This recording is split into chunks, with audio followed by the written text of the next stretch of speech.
басқан шықсам көшедегі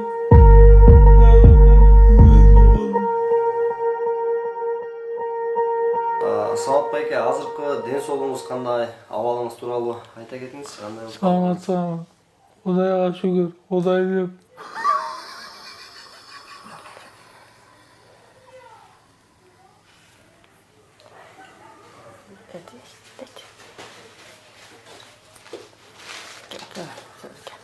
Азыр мен сүйлөйүнбү?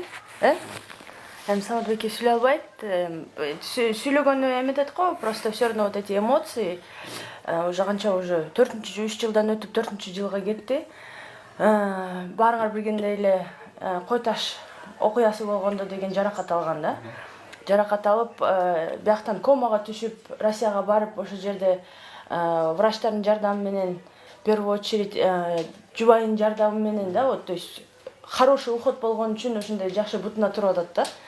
Анан биздин бүгүнкү кайрылга турган себебибиз Самат байкени эми азыр уже по инвалидности пенсияга чыгарыптыр да. Пенсияга чыгарганда деген пенсиясы болгону 21 000 экен. Анда келип акыбалын сурап кетейин десе, бир капельницасы эле, ала турган капельницасы эле 30 000 жетет экен. Это бир капельницасы эле. Башка лекарстволордун, даже башка дары-дармегини айтпай эле койсо да. ЛФК ала турган непосредственно вот именно потому что у него, видите, буттарын стягивать этип эметип калган да. Ошону ала тургандары болсо, эми биякта бир аялды табыштыр, ана по-свойски 500 сомдон доттур. А так 1,5 000 сом. 1,5 000 сом бир процедурасы.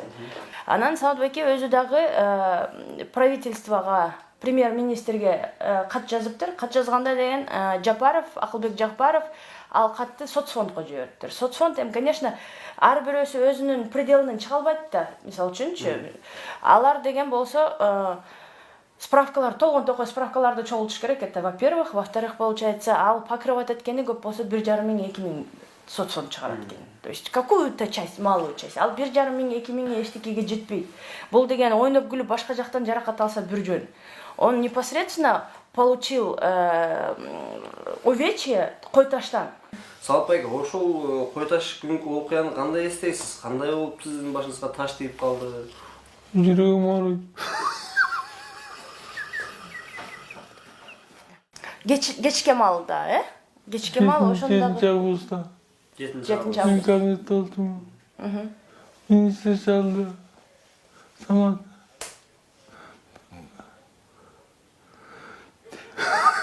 Жок, Самат байке, волноваться этпей эле айта берсеңиз. Ошо мага айтып бергендей кылып эле. 7 августта канчада чакырды эле сизди тияка бар деп?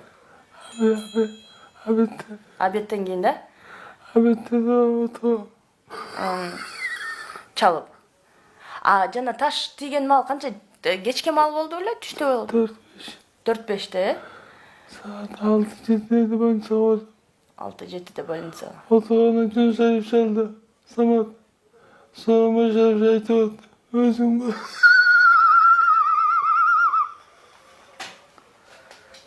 Saat, ошондо saat, обедтен кийин баса saat 4'төрдө болгон да. Бул ичинде эмес, берки жагында болгон, воротонун сырт жагында болгон да. Var dedi. Geliyor. Pırasaya çabuk kaldım var dedi. Pardon. Taş bitiydi. Hayvanın kızması neden çalışır dedi. O bombayı filadı. Az ölsüz.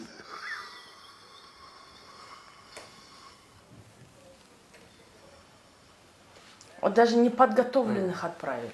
Понимаете? Булар өздөрүнүн бир эмес целин преследовать этсе, политиктер. Калганы Benim kızması gelmeksiniz. Atamay düğünün altında, parotosun altında 100 kişi tuttu. Talpa, bardık, o bombayı filadı. Hayvan ölsüz dedi. анын балдар ичинде калып калды да. İnsan ministri orada fayda Samat. Alып çıktı. Вот видите, все замминистры. Замминистры генералы. Вот лишь бы ты иди сделай, да? А өздөрү жанын жакшынакай кылып сактап калды. Болбосо деген баарыбыз эле интернеттен көргөнбүз, жыргап эле күлүп жүргөн Кашкардын, туурабы? Каскасын, ошо касканы кийбейт экен акыр, колуна кармап жүрөт, бербейт беле балдарга. 2019-2020 жылы правительство аябай жакшы жардам бериптир. Коллегалары 7 областтын тең баарды чогулуп начальник ГУВДлар, поддержка действительности хорошая была. Семьясына да жардам берип, лечениясына дагы, вот комага түшүп жатканда дагы. Анан азыркы Садыр Нуркожоевич өткөн жылы $20,000 бериптир Турцияга барып лечение алып келгенине. Ошо жерде 3 айга непосредственно төлөнүп, вот действительности бүт физиолеченияларын ошо акча берип барып алып келиптер да, Турцияга жибериптер. Эми анын баары болгон, конечно, бардыгына всем рахмат. Эми бүгүнкү күндө деген бир вопрос ушу. Дальше надо жить. Да, дальше, да, вот именно вот мисалы үчүн бардыгы эле жубай деле мисалы үчүн ал уже өзү чарчап дагы бүттү, биякта деген акча сурап деметип аткан жерибиз жок, кайрыланып аткан жерибиз жок. Элементарно ошого леченияга жете турганга пенсияны көтөрүп берсе да. Ал семьясы деле айтып атат, өзүнүн пенсиясы хотя бы 40-50 миң болуп, өзүнө деле жете турган болсо болду, калганына эчтеке кереги жок деп атат да. Лечениясынчы. Мисалы үчүн Россияга барып лечение алайын десе, аяктыкы аябай эле кымбат экен да. Бирок жакшы экен, бирок аябай эле кымбат экен. Эми ошо жерин караштырып бериш керек да. Салып айга. Ден соолугуңуз жакшы болуп, мурдакыдай абалга келсеңиз, кызматка кайра барасызбы? Сөзсүз. Конечно. Сөз. Будет все хорошо, Саматбеке. Бардыгы, честно сказать, биякта деген бардыгы в политику наигрались. Вот, да? А эртеңки күндө деген силер ойлоп атасыңарбы, дагы ушундай болбойт да. Боло берет бизде. Элге бирдемке жакпаган күндө да биз канча жолу уже переворотты көрдүк, туурабы? Кимиси кайсы сотрудник ошо жерде барып, и то Самат Байкенин хорошо өзүнүн авторитети бар, эл билип калган, ошон үчүн деген буга вкладываться этип кичине да, ошондо деген Россияга жиберип антимитип. А мисалы үчүн башка бир старшина болчу болсо эмне болот эле? Ал уже давным-давно уже кетпек, ал өлүп эле калмак. Өзүнүн ишин так аткарган. Мисалы үчүн канча деген преступленияларды раскрывать эткен. Свердловскийде иштеп жүргөндө ошондо деген бир нянясы менен кичинекей баланы урдап кетип, убийстволорду толтура убийстволор ачылган. Последний раз ГУВДда начальник болуп жүргөндө билесиңерби, бир кичинекей баланы алып кетип, заложникте кармап отурган. Это под руководством Самат Байкеники бүт баары ачылган, да? То есть непосредственно он умеет руководить. И понимаете, прямо он здоровьем дышал, и ушундай убакта калып калганда деген эми өкмөт карабай койгон болбойт андай.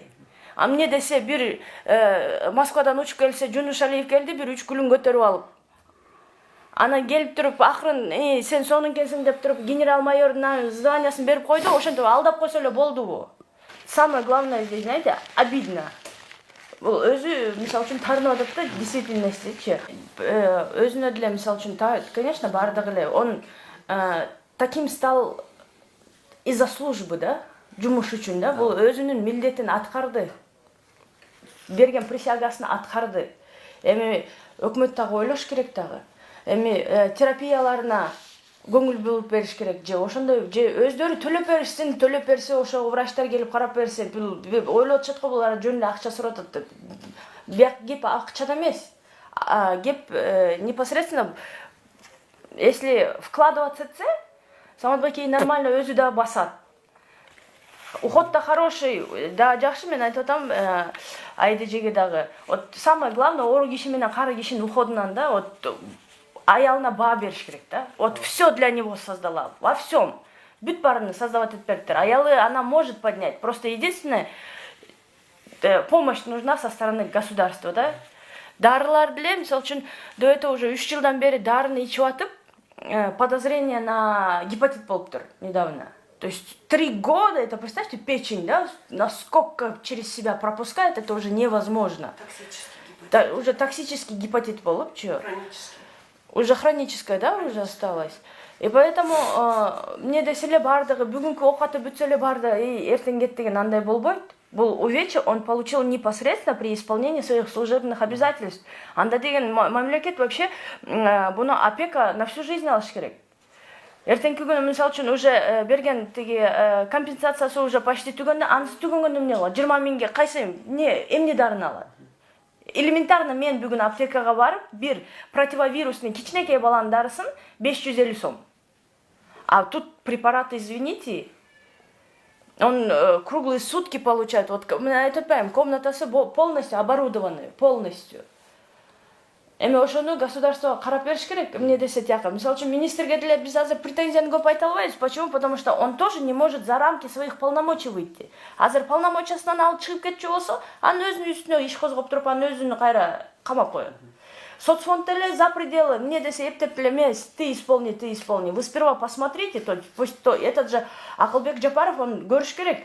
Соцфондтон он прекрасно знает, он человек финансов, да, он каяктан канча бөлүнөрүн ал примерно билет. Эми ал жетпейт да бүгүнкү күндө. 21 000 деген пенсия лечениясына жетпейт. Болбосо деген награды, Эрдик деген наградасы бар. Это тоже из высших степеней. Генерал-майорду да алды. Андан башка наградалары толтура. Канчадан преступлениялар ачылган, айтып атпаймынбы? Эми, неужели человек не заслужил? Беговой дорожка. Ты занимаешься? Занимаешься.